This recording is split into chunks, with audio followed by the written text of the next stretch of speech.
Bismillahirrahmanirrahim. Assalamualaikum warahmatullahi wabarakatuh. Perkenalkan, di sini kami dari kelompok 3 ingin menjelaskan materi tentang tingkatan makomat. Tingkatan makomat ada 6. Yang pertama ada at-taqwa, at-tawakkal, ad-ridla, al-mahabbah, dan al-ma'rifah. Istilah dalam Islam yang merujuk kepada kepercayaan kepada Allah, membenarkannya dan takut akan Allah. Menurut tafsir Ibnu Katsir, arti dari dasar dari takwa adalah menaati Allah Subhanahu wa taala dan tidak bermaksiat kepadanya. Seperti dalam Al-Qur'an yang berbunyi, ya ayyuhalladzina amanu fu anfusikum wa ahlikum naron wa quduhan nas wal hijarah alaiha malaikat ilazun syidadun la ya'sunallahu ma amarahum wa yaf'aluna ma yu'marun. Yang artinya, wahai orang-orang yang beriman, peliharalah dirimu dan keluargamu dari api neraka yang bahan bakarnya adalah manusia dan batu. Penjaganya malaikat-malaikat yang kasar dan keras, yang tidak durhaka kepada Allah terhadap apa yang diperintahkan kepada mereka dan selalu mengerjakan apa yang diperintahkan. Quran surah At-Tahrim ayat 6. Maka takwa sebagai upaya memelihara diri harus terus-menerus terbenam dalam hati kita. Dengan bekal takwa, seseorang akan mampu mengontrol tingkah laku. Ia akan selalu menimbang apakah yang dilakukan sesuai dengan tuntunan Allah SWT dan Rasulnya atau tidak. Tawakal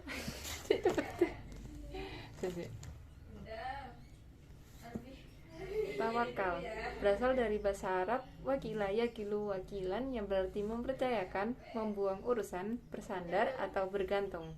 Istilah tawakal disebut di dalam Al-Quran dalam berbagai bentuk sebanyak 70 kali. Dalam bahasa Indonesia, tawakal adalah pasrah diri kepada kehendak Allah, percaya dengan sepenuh hati kepada Allah dalam penderitaan dan sebagainya, atau sesudah berikhtiar baru berserah diri kepada Allah. Tawakal merupakan gambaran keteguhan hati manusia dalam menggantungkan diri hanya kepada Allah. Dalam firman-Nya, Allah menyatakan, wa 'alallahi falyatawakkalul mu'minun, dan hanya kepada Allah lah hendaknya orang-orang beriman itu bertawakal. Al-Maidah ayat 11. Al-Ghazali mengemukakan gambaran orang bertawakal itu adalah sebagai berikut. 1. Berusaha untuk memperoleh sesuatu yang dapat memberikan manfaat kepadanya. 2. Berusaha memelihara sesuatu yang dimilikinya dan hal-hal yang tidak bermanfaat. 3. Berusaha menolak dan menghindari dari hal-hal yang menimbulkan mudarat. Dan terakhir, berusaha menghilangkan yang mudarat.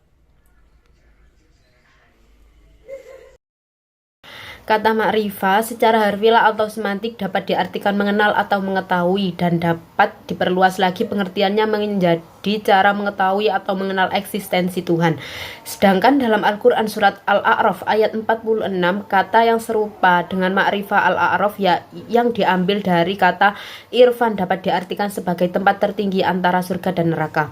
Al-Ghazali berpendapat bahwa ada 4 yang harus dikenal atau diketahui yang kemudian dipelajari oleh seseorang sehingga disebut bermakrifah. Keempat hal tersebut ialah: 1. Mengenal siapa dirinya, yang kedua mengenal siapa Tuhannya, yang ketiga mengenal dunianya, yang keempat mengenal akhiratnya. Dalam teori lain, makrifah diambil dari kata a'rafa yu'rifu irofan, tetapi memiliki makna berbeda, seperti dalam surat Al-A'raf berpengertian tempat tertinggi, yang sesuai dengan firman Allah, wa bainahuma hijabun wa 'alal a'rafi rijalun yu'rifuna kullahum bisimahum wa nada ashabul jannati an salamun 'alaikum lam yadkhuluha wa hum yudlamun. Dan di antara keduanya penghuni surga dan neraka ada batas, dan di atas A'raf itu ada orang-orang yang mengenal masing-masing dari dua golongan itu dengan tanda-tanda mereka, dan mereka menyeru penduduk surga, salamun alaikum. Mereka belum lagi memasukinya, sedang mereka ingin segera memasukinya. Dengan demikian, pengertian makrifah dapat disimpulkan bahwa makrifah adalah makom sekaligus ahwal dari mengetahui atau mengenal Tuhan melalui tanda-tanda kekuasaannya yang berupa makhluk-makhluk ciptaannya, sehingga arif dapat merasakan kedekatan dengan Tuhan. Dapat diperluas lagi menjadi cara mengetahui atau mengenal Tuhan melalui eksistensi ciptaannya. Kalau mata yang terdapat dalam hati sanubari manusia terbuka, mata kepalanya akan tertutup, dan ketika itu yang dilihat adalah Allah. Yang dilihat dari orang arif baik waktu tidur maupun waktu bangun hanyalah Allah. Menurut Al-Ghazali, mahabbah dalam maqam sebelum ridha. Kaum sufi mendasari ajaran mereka tentang cinta dengan Al-Quran, hadis, dan asar, perkataan, tindakan, dan ketetapan sahabat.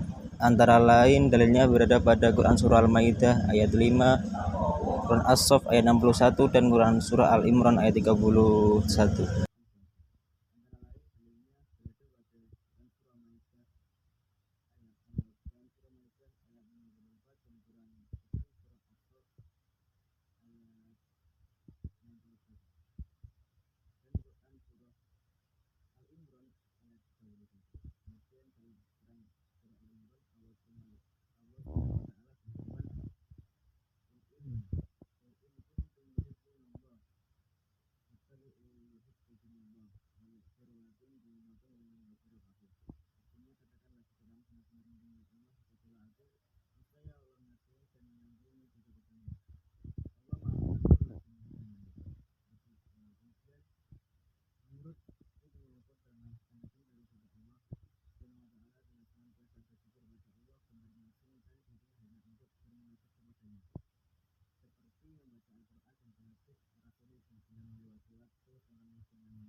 Kata makrifah secara harfiah atau semantik dapat diartikan mengenal atau mengetahui, dan dapat diperluas lagi pengertian menjadi cara mengetahui atau mengenal eksistensi Tuhan.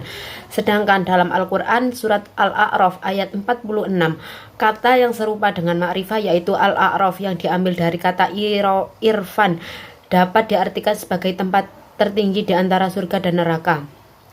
Al-Ghazali berpendapat bahwa ada 4 hal yang harus dikenal atau diketahui dan kemudian dipelajari oleh seseorang sehingga ia disebut bermakrifat.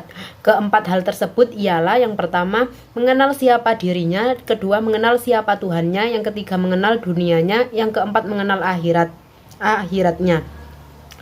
Dalam teori lain, makrifat diambil dari kata a'rafa yu'rifu irofan, tetapi memiliki makna berbeda.